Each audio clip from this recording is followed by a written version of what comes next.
जय जय रघुवीर समर्थ. समर्थ म्हणतात की मनस्थिती बदलणे फार गरजेचं आहे. प्रत्येकाची मनस्थिती बदलणे फार गरजेचं आहे असं समर्थांनी आपल्याला ते सांगितलं. समर्थ म्हणतात की लग्न जरी दोन व्यक्तीचे होत असले तरी, समर्थ म्हणतात की लग्न जरी दोन व्यक्तीचे होत असले तरी दोन कुटुंबामध्ये नवीन नाते जुळतात. दोन कुटुंबामध्ये नवीन नाते जुळतात आणि दोन्ही कुटुंबाचा विचार करणे फार गरजेचं आहे. दोन्हीही कुटुंबाचा विचार करणे फार गरजेचं आहे असं समर्थ आपल्याला इथे सांगतात. आणि म्हणूनच समर्थ म्हणतात की दोन्ही कुटुंबाचा विचार केला तरच हे नातं भक्कम राहणार आहे. दोन्हीही कुटुंबाचा विचार जर केला तरच हे नातं भक्कम राहणार आहे, हे नातं टिकून राहणार आहे असं समर्थ आपल्याला इथे सांगतात.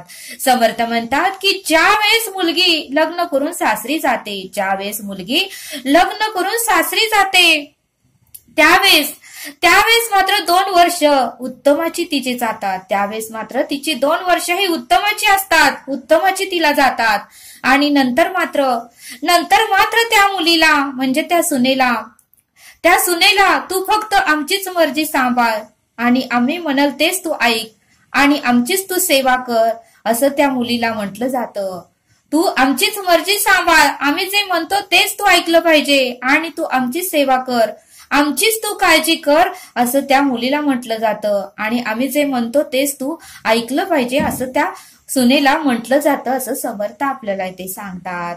आणि म्हणून समर्थ म्हणतात की सुनेकडून सासरच्या लोकांच्या बऱ्याच अपेक्षा असतात. सुनेकडून सासरच्या लोकांच्या बऱ्याच अपेक्षा असतात. ती जर नोकरी करत असेल तर, सून जर नोकरी करत असेल तर पगार सगळा आम्हालाच आणून दे असंही म्हणतात. आणि किंवा पगाराचा हिशोबही विचारतात. मग त्या मुलीचा पती म्हणजे तिचा नवराही तिला तू माझ्याच आई वडिलांची सेवा कर, तू माझ्या आई वडिलांचीच काळजी कर आणि तू फक्त आपल्या घरातल्या लोकांचाच विचार कर असं त्या सुनेला म्हटलं जातं. मग जसं सुनेकडून सासरची लोक अपेक्षा करतात, समर्थ म्हणतात की जसं सुनेकडून सासरची लोक अपेक्षा करतात तसं जावयाकडूनही सुनेच्या माहेरच्यांच्या अपेक्षा असणारच. तसे जावयाकडूनही सुनेच्या माहेरच्यांच्या अपेक्षा असणारच ना असं समर्थ आपल्याला इथे सांगतात. मग त्या अपेक्षा जावई मात्र पूर्ण करत नाही, हे मात्र पूर्णपणे चुकीचं आहे असं समर्थ आपल्याला इथे सांगतात. आणि म्हणून समर्थ म्हणतात की जावयानेही सुनेच्या आई वडिलांची सेवा केली पाहिजे, सुनेच्या आई वडिलांची चौकशी केली पाहिजे, त्यांना काय हवंय काय नको याची विचारपूसही केली पाहिजे असं समर्थ आपल्याला इथे सांगतात. आणि म्हणूनच समर्थ म्हणतात की लग्न जरी 2 व्यक्तीचे होत असले तरी 2 कुटुंबामध्ये एक नवीन नातं जुळतं आणि त्या दोन्ही कुटुंबाचा विचार करणे फार गरजेचं आहे असं समर्थ आपल्याला इथे सांगतात. आणि म्हणून समर्थ म्हणतात की जसे मुलाला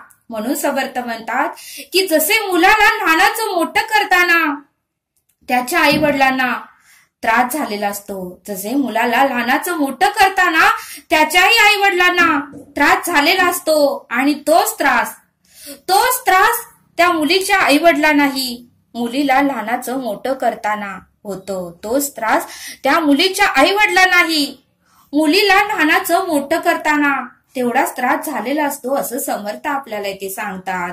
आणि म्हणूनच समर्थ म्हणतात की समर्थ आपल्याला एक बोध देतात. एका मुलीने तिच्या बाबांना प्रश्न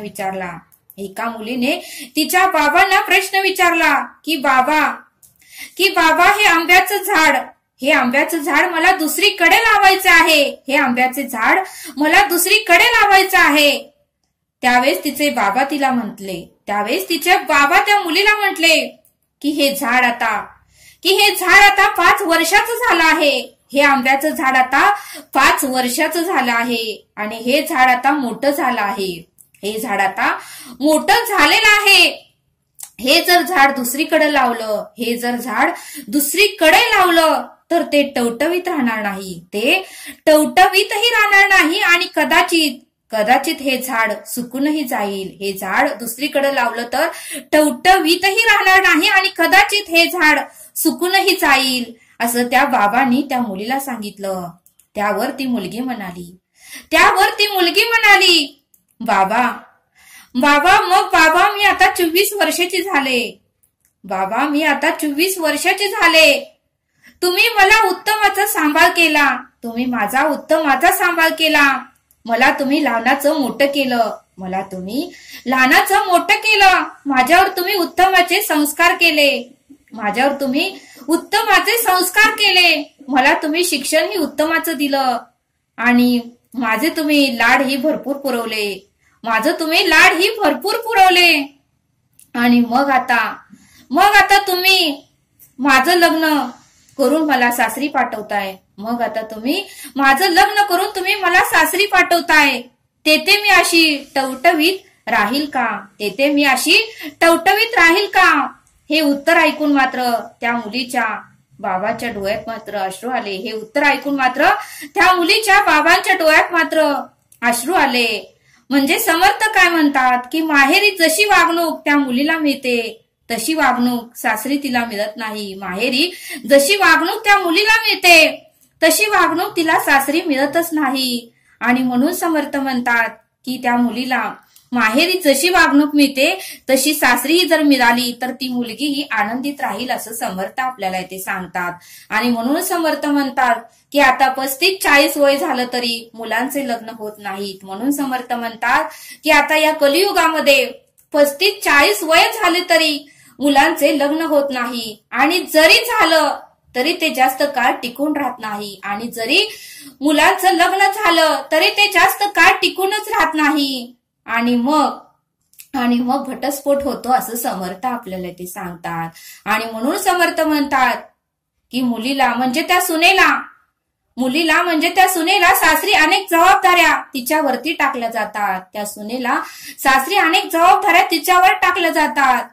आणि मुलं जरी झाली तरी मुलाचा सांभाळही तिलाच करावा लागतो. तिच्या मनाचा थोडाही विचार केला जात नाही. तिच्या मनाचा थोडाही विचार केला जात नाही. आणि सतत टेन्शन, काळजी, विचार यामुळे तिचे मानसिक त्रास तिला चालू होतो. सतत टेन्शन, काळजी आणि विचार यामुळे तिला मानसिक त्रास सुरू होतो. आणि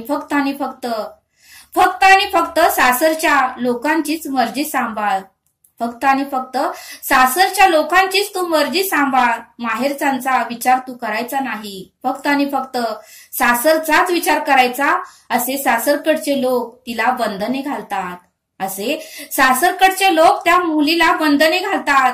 आणि या एकतर्फी विचार केल्यामुळेच घटस्फोट घेण्याचे प्रमाण वाढत आहे.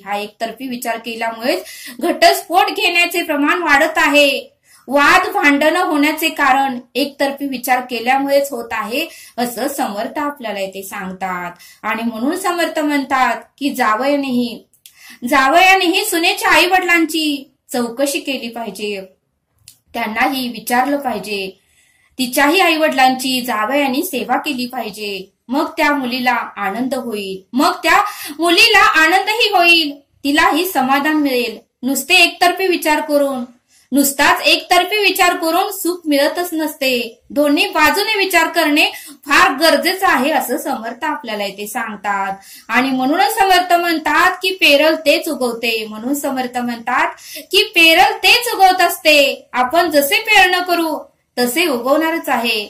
सुनेकडून आपण अपेक्षा करतो. समर्थ म्हणतात की सुनेकडून आपण अपेक्षा करतो तसे सुनेच्याही अपेक्षा सासरच्यांनी पूर्ण केल्या पाहिजे. सुनेकडून सासरचे लोक अपेक्षा करतात. मग सुनेच्याही अपेक्षा सासरच्या लोकांकडून असतात. तिलाही वाटतं की तुम्ही माझ्याकडून अपेक्षा करता. मग माझ्याही अपेक्षा आहेत की तुम्ही माझ्या माहेरच्या लोकांचाही विचार केला पाहिजे. त्यांच्याशीही तुम्ही उत्तमाचं बोललं पाहिजे. त्यांचीही तुम्ही चौकशी केली पाहिजे. त्यांचीही तुम्ही सेवा केली पाहिजे असं सुनेला वाटतं. आणि हा एकतर्फी विचार सासरकडची लोक करतात. आणि त्यामुळेच आता वादविवाद घरामध्ये होत आहे. घटस्फोटाचे प्रमाण ही वाढत आहे असं समर्थ आपल्याला इथे सांगतात. आणि म्हणून समर्थ म्हणतात की आता फसवणूक होत आहे.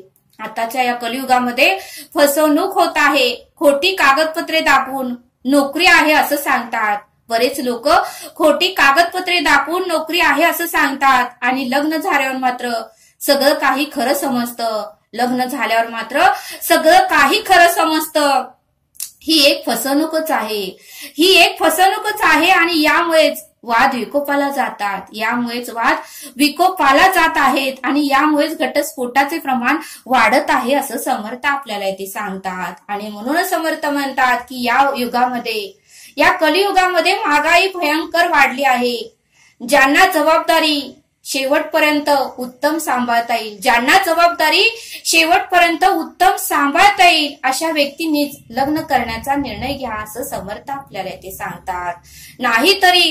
नाहीतर दोन व्यक्तीचं आयुष्य बर्बाद होतं, नाहीतर दोन्ही व्यक्तींचं आयुष्य बर्बाद होतं आणि दोन्ही कुटुंबांना मानसिक त्रास सुरू होतो आणि दोन्ही कुटुंबांना मानसिक त्रास सुरू होतो असं समर्थ आपल्याला इथे सांगतात. आणि म्हणूनच समर्थ म्हणतात की याची सुरुवात आपल्यापासूनच झाली पाहिजे. याची सुरुवात आपल्यापासूनच झाली पाहिजे. एकमेकांकडे बोट दाखवत बसलो तर, एकमेकांकडे जर बोट दाखवत बसलो तर अधोगतीच होणार आहे. एकमेकांकडे बोट दाखवत बसलो तर अधोगतीच होणार आहे. आणि ही रूढी परंपरा अशीच चालू राहणार. मग ही रूढी परंपरा अशीच चालू राहणार आणि कोठेतरी आवाज उठवणे गरजेचं आहे. कोणीतरी आवाज उठवणे फार गरजेचं आहे. आणि कोठेतरी ह्या सर्व गोष्टीला फुलस्टॉप लागणे ही फार गरजेचं आहे. कोठेतरी या सर्व गोष्टीला फुलस्टॉप लागणे फार गरजेचं आहे. आणि म्हणूनच समर्थ म्हणतात की या सर्व गोष्टीचा विचार करणे फार गरजेचं आहे. कारण आता लग्न झालं तरी संसार शेवटपर्यंत टिकत नाही. 5-6 वर्षांनीच घटस्फोट घेण्याचा निर्णय बरेच जण घेतात. आणि म्हणूनच समर्थ म्हणतात की विचार करूनच निर्णय घ्या. आणि म्हणूनच समर्थ म्हणतात की याची सुरुवात आपल्यापासूनच झाली पाहिजे. एकमेकांकडे बोट दाखवत बसलो तर अधोगतीच होणार आहे आणि ही रूढ परंपरा अशीच चालू राहणार. कोठेतरी आवाज उठवणे फार गरजेचं आहे असं समर्थांनी आपल्याला इथे सांगितलं. तरी आता आपण येथेच थांबूया. भेटूया पुढील भागात. धन्यवाद. जय सद्गुरू.